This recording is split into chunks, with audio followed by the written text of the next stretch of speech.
over here, you can see that I have my blog post right here, and you see a date underneath it. You can also go around and change out the date format if you want to by setting out the time zone and time format. So to do that, I'm going to go around over here onto my dashboard and then go under settings. And once I do that, I'm just going to go around and scroll down right here.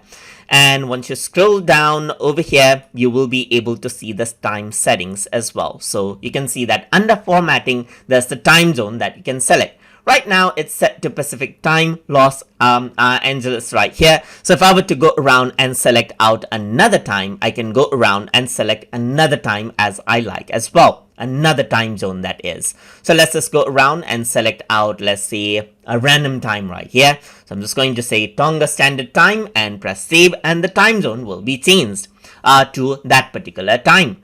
And over here you can see that the date header format is this. So you can see it says Monday, May 29, 23. If you want to change this out, then you can go around and select another format as you like as well. Let me just go around onto timestamp, and let's say I want it to be more detailed with the time itself as well. So I can go around over here and change the timestamp format over here.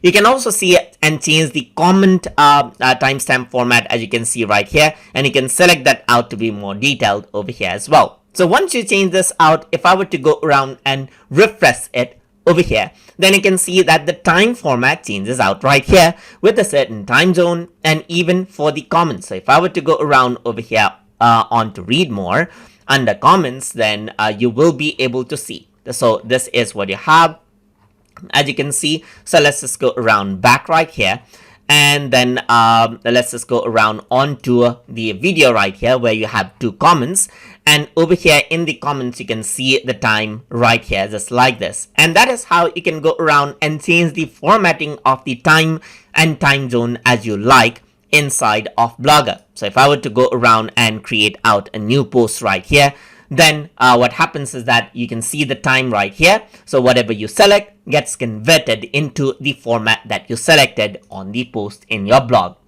So I hope you guys learned something as always. And as always, please like, comment, share, and subscribe.